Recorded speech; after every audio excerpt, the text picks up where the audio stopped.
Hello दोस्तों, मैं अंजलि यादव स्वागत करती हूँ आपके अपने YouTube channel Anjali global institute में। आई होप आप सभी लोग बहुत अच्छे होंगे और अपनी तैयारी को बहुत अच्छे से कर रहे होंगे और अपनी पिछली क्लासेस को आपने रिवाइज ज़रूर किया होगा। कहा जाता है रात नहीं ख्वाब बदलता है, रात नहीं ख्वाब बदलता है, मंजिल नहीं कारवां बदलता है।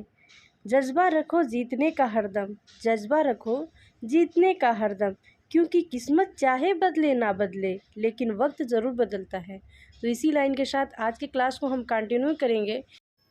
आज का हमारा टॉपिक रहने वाला है रिवोल्ट ऑफ 1857 यानी 1857 की क्रांति या 1857 का विद्रोह। तो क्या बैकग्राउंड था उसको हम जान लेते हैं।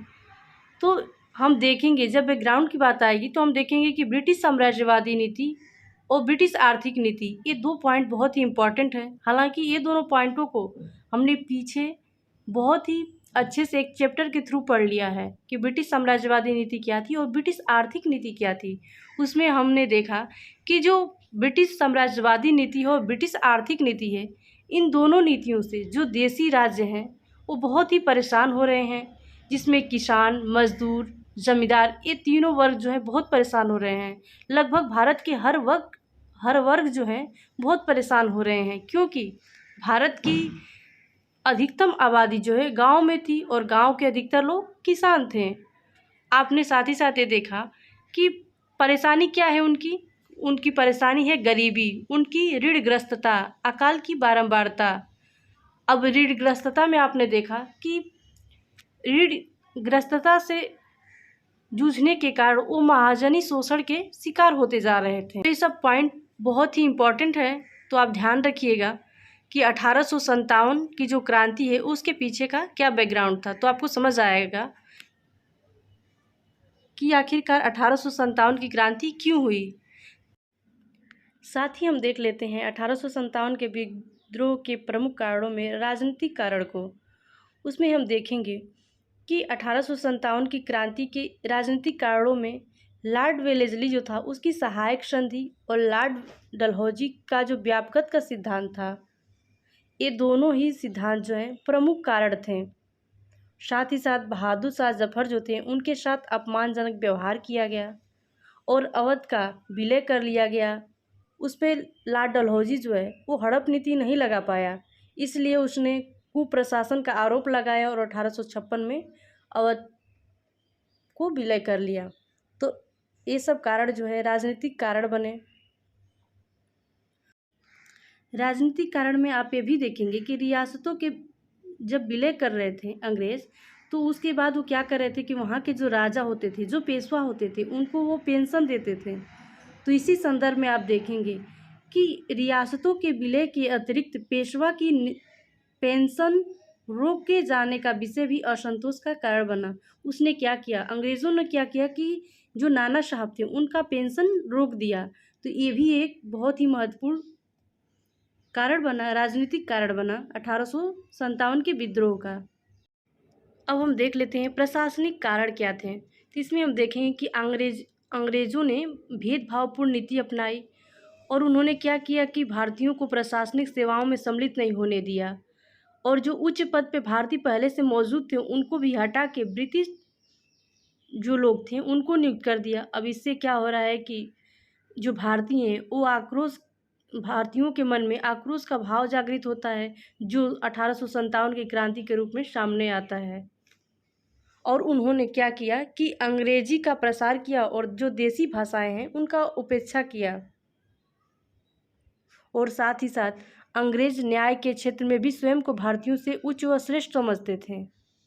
भारतीय जज जो थे वो किसी अंग्रेज के विरुद्ध मुकदमे की सुनवाई नहीं कर सकते थे और इससे ये साबित होता है कि अंग्रेजों की जो न्याय प्रणाली थी वो पक्षपातपूर्ण थी। अब हम देख लेते हैं सामाजिक एवं धार्मिक कारण। इसके अंतर्गत हम देखेंगे कि जब 1813 का जो चार्टर एक्ट आता है उसके अंतर्गत क्या होता है कि ईसाई मिशनरियों के धर्मांतरण कार्यक्रम को प्रोत्साहित किया गया। 1813 का जो एक्ट आया था चार्टर एक्ट, इसके तहत क्या किया गया कि जो ईसाई मिशनरियाँ थी उनके धर्मांतरण कार्यक्रमों को प्रोत्साहित किया गया और यही आगे चल के बेरोजगार, विधवाओं, जनजातियों व अनाथों का धर्मांतरण करवाया गया इसी के तहत। और इसी में देखेंगे कि सती प्रथा पर प्रतिबंध एवं विधवा पुनर्विवाह को प्रोत्साहन दिया गया। अब ये सब कर रहे हैं तो जो यहाँ के भारतीय थे वो ये सोच रहे हैं कि अंग्रेज जो है हमारे धर्म में हस्तक्षेप कर रहे हैं। साथ ही साथ ईसाई मिशनरियों को संरक्षण एवं हिंदू और मुस्लिम मान्यताओं का उपहास करने लगे अंग्रेज। भारतीयों को हेय दृष्टि से भी देखना, अंग्रेज़ों का बर्बरतापूर्ण व्यवहार करना, ये सभी सामाजिक व धार्मिक कारण बने थे। अब हम देख लेते हैं आर्थिक कारण में। इसके अंतर्गत हम देखेंगे कि ब्रिटिश भू राजस्व नीति जैसे अस्थायी बंदोबस्त, रैयतवाड़ी तथा महालवाड़ी व्यवस्था जो थी, इन सब के थ्रू अंग्रेज़ों ने क्या किया कि किसानों का जमकर शोषण किया। और आपको पता ही है कि इसका मूल उद्देश्य था आर्थिक लाभ कमाना। अंग्रेज़ों की आर्थिक शोषण की नीतियाँ भारतीय उद्यमों को नाश कर देना, गरीबी एवं भूखमरी की स्थितियाँ पैदा कर देना, अंग्रेज़ों द्वारा किया जाने वाला भ्रष्टाचार एवं ज़बरदस्ती जो लूटपाट था, ये सब आर्थिक कारण बने थे 1857 के विद्रोह के। अब हम देख लेते हैं सैन्य कारण क्या रहे। तो इसमें हम देखेंगे कि अंग्रेज सैनिकों की अपेक्षा जो भारतीय सैनिक थे उनको कम वेतन दिया जाता था। सिपाहियों को जाति एवं धार्मिक चिन्ह के प्रयोग पर रोक लगाया जाता था। जो सिपाही थे उनको धार्मिक और अब ये जो सैनिकों के साथ किया जाने वाला भेदभाव था, ये सब सैन्य कारण बना 1857 के विद्रोह का। अब हम देख लेते हैं जो 1857 का जो विद्रोह है उसमें क्रांति के प्रतीक के रूप में क्या था, तो कमल एवं रोटी था। तो ये क्वेश्चन बनता है, इसे आप जरूर ध्यान रखिएगा। जो कारण मैं बताई राजनीतिक, आर्थिक, धार्मिक, सामाजिक, ये सब आप ध्यान रखिएगा क्योंकि इससे भी क्वेश्चन बनते हैं।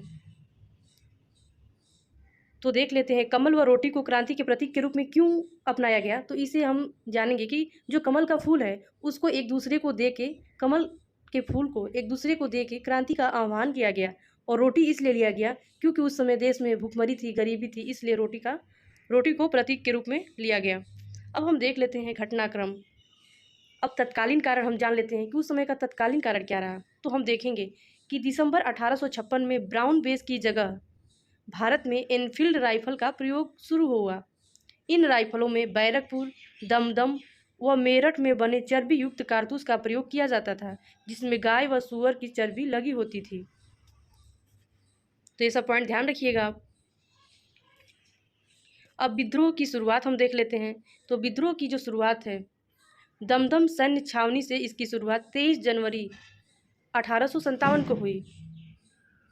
और एक क्रम है, इसे आप ध्यान रखिएगा। बहरामपुर सैन्य छावनी से इसकी शुरुआत 26 जनवरी 1857 को, बैरकपुर के मिलिट्री बेस यानी सैन्य छावनी से इसकी शुरुआत 29 मार्च 1857। तो इसे आप ध्यान रखिएगा। यहाँ 23, यहाँ 26 और यहाँ 29, 3 का गैप है, 3 दिन का, या जनवरी, फरवरी, मार्च 1857 तो है ही। तो ये सब चीज़ें आप ध्यान रखिएगा। और ये क्रम है 1857 के विद्रोह का क्रम, सबसे पहले दमदम, फिर बहरामपुर, फिर बैरकपुर। अब हम देखेंगे इसी में कि 34वीं रेजिडेंसी के सैनिक थे मंगल पांडे। ठीक है, इन्होंने क्या किया कि ह्यूसन व बग पर गोली चलाई। उसमें क्या हुआ कि बग की मृत्यु हो जाती है। इसकी विधिवत शुरुआत 10 मई 1857 को मेरठ से मानी जाती है। इसके आगे हम देखेंगे कि 11 मई को विद्रोहियों ने दिल्ली पर कंट्रोल कर लिया और बहादुर शाह को अपना लीडर अपॉइंट किया। विद्रोह का नेता किसे अपॉइंट किया? तो इसका आंसर हो जाएगा बहादुर शाह जफर को। और कब दिल्ली पर कंट्रोल कर लिया था विद्रोहियों ने? तो 11 मई को। तो ये सब पॉइंट बहुत इंपॉर्टेंट होते हैं, आप ध्यान रखिएगा। और कारण में तो बताया ही हमने कि चर्बी युक्त कारतूस का प्रयोग किया, जिससे क्या हुआ कि धर्म में हस्तक्षेप हुआ। इन्हीं कारतूसों के खिलाफ सैनिकों ने क्या किया कि विद्रोह कर दिया। प्रमुख व अस्थायी कारण, तो उसको हम देख लेते हैं। ये क्वेश्चन बनता है कि जो 1857 की क्रांति थी उसका प्रमुख कारण क्या था, उसका अस्थायी कारण क्या था? तो ब्रिटिश साम्राज्यवादी नीति। तो ये रहा आपका आंसर। अब आगे हम देखेंगे कि जो 1857 का विद्रोह हुआ था उसमें किसी स्थान से किसने उस विद्रोह का नेतृत्व किया और किसने उसको दमन किया। तो दिल्ली से बहादुर शाह जफर और बख्त खान ने इसका नेतृत्व किया और हडसन व निकलसन नामक अंग्रेज थे, उन्होंने इसका दमन किया। तो ये क्वेश्चन आपको याद रहना चाहिए। अब देखते हैं कानपुर से इसका विद्रोह का नेतृत्व किसने किया? तो नाना साहब तात्या टोपे ने। और किसने इसका दमन किया था? तो कैंपबेल ने। आगे देखते हैं, ये इम्पॉर्टेंट है, जो बार बार क्वेश्चन बनते हैं इससे। लखनऊ से इसका नेतृत्व किसने किया था? तो बेगम हजरत महल ने। और किसने इसका दमन किया? तो कैंपबेल ने। और झांसी से, तो झांसी से नेतृत्वकर्ता लक्ष्मीबाई थी और इसको दमन किया हीरोज ने। जगदीशपुर से वीर कुंवर सिंह, अमर सिंह, और इसको दमन किसने किया? तो विलियम टेलर ने। फैजाबाद से किसने? तो अहमदुल्ला ने। और किसने इसको दमन किया? रेजिनाल्ड रोनाल्ड ने। इस विद्रोह का नेतृत्व किसने किया? तो लियाकत अली ने। और किस अंग्रेज ने इसको दबाने का काम किया? तो नील ने। दिल्ली से विद्रोह का नेतृत्व किसने किया था? तो खान बहादुर खान ने। और किसने इसको दबाने का काम किया? तो विसेंट आयर ने। तो ये सब चीज़ें याद रखिएगा आप। अब हम देख लेते हैं 1857 का जो विद्रोह हुआ था, वहाँ किस स्थान से किसने उसका नेतृत्व किया और किस अंग्रेज ने उसको दमन करने का काम किया? तो हम देखेंगे कि दिल्ली से नेतृत्वकर्ता बहादुर शाह थे, बख्त खां थे, और इसको दमन करने का कार्य हडसन व निकलसन अंग्रेज ने किया था। और कानपुर में नेतृत्व करने वाले नाना साहब तात्या टोपे थे और इसको दमन करने का काम कैंपबेल ने किया था। आगे देखेंगे कि लखनऊ से नेतृत्वकर्ता बेगम हजरत महल रही, कैंपबेल इसको दबाने का काम किया। झांसी से किसने नेतृत्व किया? तो इसका राइट आंसर हो जाएगा लक्ष्मीबाई ने। और किस अंग्रेज ने इसको दबाने का काम किया? तो हीरोज ने। बहुत क्वेश्चन बनते हैं इन सब पॉइंटों से, तो आप ध्यान रखिएगा। जगदीशपुर से किसने नेतृत्व किया था? तो वीर कुंवर सिंह, अमर सिंह ने। विलियम टेलर ने इसको दबाने का काम किया था। अब हम देखेंगे कि फैजाबाद से किसने नेतृत्व किया था? तो अहमदुल्ला ने। और किसने इसको दबाने का काम किया? तो रेनाल्ड ने। और हम देखेंगे इलाहाबाद से किसने नेतृत्व किया? तो लियाकत अली ने। और किसने इसको दबाने का काम किया? तो नील ने। और देखेंगे बरेली से किसने नेतृत्व किया था? तो खान बहादुर खान ने। और किसने इसको दबाने का काम किया? तो विसेंट आयर ने। ये सभी इंपॉर्टेंट पॉइंट हैं जिसे आप ध्यान रखिएगा, किसने कहाँ से नेतृत्व किया और किस अंग्रेज ने दबाने का काम किया। तो इसमें आप देखेंगे कि 1857 का जो विद्रोह था उसमें भारत के जो मध्यम वर्ग हैं उन्होंने भाग नहीं लिया, जमींदारों ने इसमें भाग नहीं लिया। तो ये क्वेश्चन बनता है कि जो 1857 का विद्रोह था उसमें किसने भाग नहीं लिया? तो जो जमींदार हैं और जो शिक्षित लोग हैं उन्होंने इसमें भाग नहीं लिया। तो हम देख लेते हैं कि 1857 का जो विद्रोह था वो असफल हो गया। लेकिन क्यों असफल हुआ, उसका कारण क्या था? तो आप देखेंगे कि विद्रोह में सभी वर्गों का शामिल न होना, पहला रीज़न यही है। उसमें मध्यम वर्ग शामिल नहीं हो रहे हैं और जमींदार व शिक्षित लोग शामिल नहीं हो रहे हैं। और दूसरा पॉइंट हो जाता है कि सहायक साधनों का अभाव। इसमें आप देखेंगे कि इसमें सहायक साधन जो थे उनका अभाव था। अब आप सोचेंगे कि क्या है ये, तो उस समय आप देखेंगे कि दिल्ली में गोले बारूद की एक फैक्ट्री थी, उसमें एक हिंदू ने क्या किया कि पूरी फैक्ट्री को ही आग लगा दिया। अब इस कारण क्या हुआ कि सहायक साधनों का भी अभाव हो जाता है। तीसरा देखेंगे कि एक संगठित एवं एकबद्ध विचारधारा का अभाव था, वही है मध्यम वर्ग ने भाग नहीं लिया, जमींदारों ने भाग नहीं लिया। और दूसरा देखेंगे नेक्स्ट कि संपूर्ण देश में प्रसारित न होना। अब यह जो 1857 का विद्रोह था ये पूरे देश में लागू ना होकर एक यह विद्रोह जो है व्यक्तिगत हो गया। अब आप देखेंगे कि जो अगला पॉइंट कि संपूर्ण देश में प्रसारित न होना। आप देखेंगे कि जो 1857 का विद्रोह है वो पूरे देश में लागू नहीं हुआ है, यह विद्रोह पूरे देश में लागू ना होके यह व्यक्तिगत हो गया। आप देखेंगे कि जो रानी लक्ष्मीबाई हैं उन्होंने भी यह युद्ध तब लड़ा, अपने व्यक्तिगत स्वार्थ के लिए लड़ा, क्योंकि जो उन्होंने जिस बच्चे को गोद लिया था, दत्तक पुत्र जो था, उसको अंग्रेजों ने वारिस नहीं माना और इस वजह से उन्होंने झांसी को राज्य हड़प नीति के तहत विलय कर लिया। और आप फिर देखेंगे बेगम हजरत महल है जो लखनऊ से विद्रोह का नेतृत्व कर रही हैं, उनका भी जो अवध का क्षेत्र था वो अंग्रेज छीन लेते हैं कुशासन का आरोप लगा के। आप समझेंगे कि जो 1857 का विद्रोह है यह संपूर्ण देश में लागू न होकर एक व्यक्तिगत विद्रोह रहा। अब हम देख लेते हैं उन पुस्तकें लिखी गई हैं, उनको देख लेते हैं। 1908 में बी डी सावरकर ने एक पुस्तक लिखी है first war of Indian independence, मूलतः मराठी भाषा में लिखी गई थी। तो किस भाषा में? तो मराठी भाषा में। कब लिखी थी? 1908 में बी डी सावरकर ने first war of Indian independence. दूसरी हम देख लेते हैं कि 1857 नामक पुस्तक जो है किसने लिखी थी? तो एस एन सेन ने लिखी थी। इन्हें सरकारी इतिहासकार कहा जाता है। तो सरकारी इतिहासकार किसे कहा जाता है? तो एस एन सेन को। इन्होंने कौन सी पुस्तक लिखी थी? तो 1857 1857। द सिपाही म्यूटिनी एम रिवोल्ट ऑफ 1857 ये किसकी पुस्तक है? तो आरसी मजूमदार की।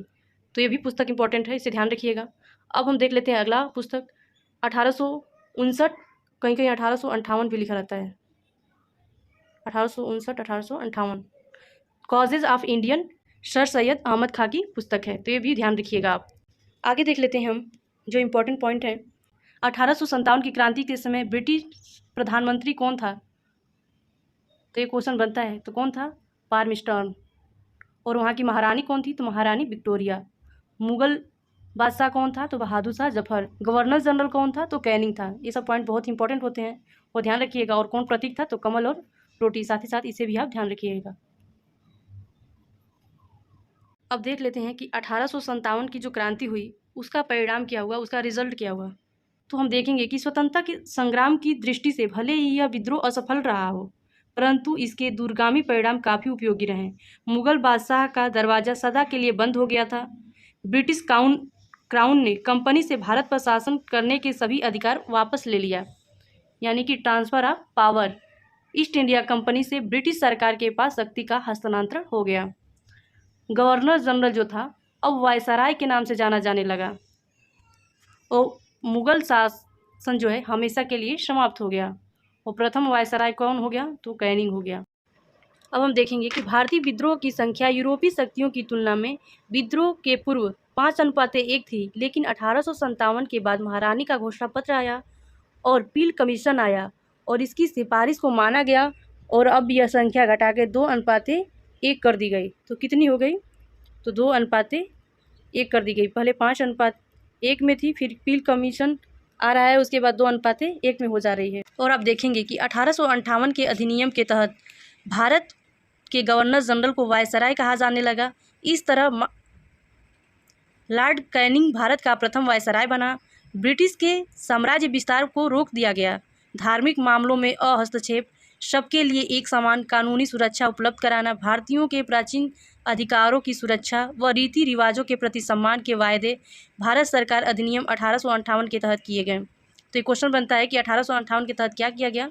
तो इसे आप ध्यान रखिएगा कि जो ब्रिटिश की साम्राज्यवादी नीति थी उसको रोक दिया गया, धार्मिक मामलों में हस्तक्षेप नहीं करना था और सबके लिए एक समान कानूनी सुरक्षा उपलब्ध कराना, भारतीयों के जो प्राचीन अधिकार हैं उनकी रक्षा और रीति रिवाज जो थे उनके प्रति सम्मान के वायदे किए गए।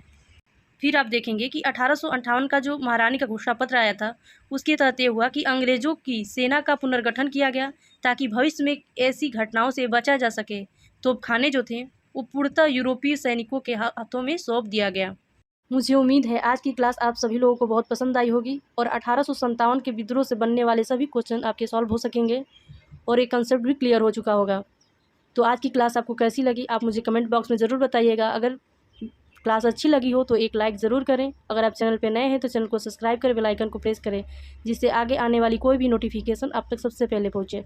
तो मिलते हैं अपने अगले वीडियो में।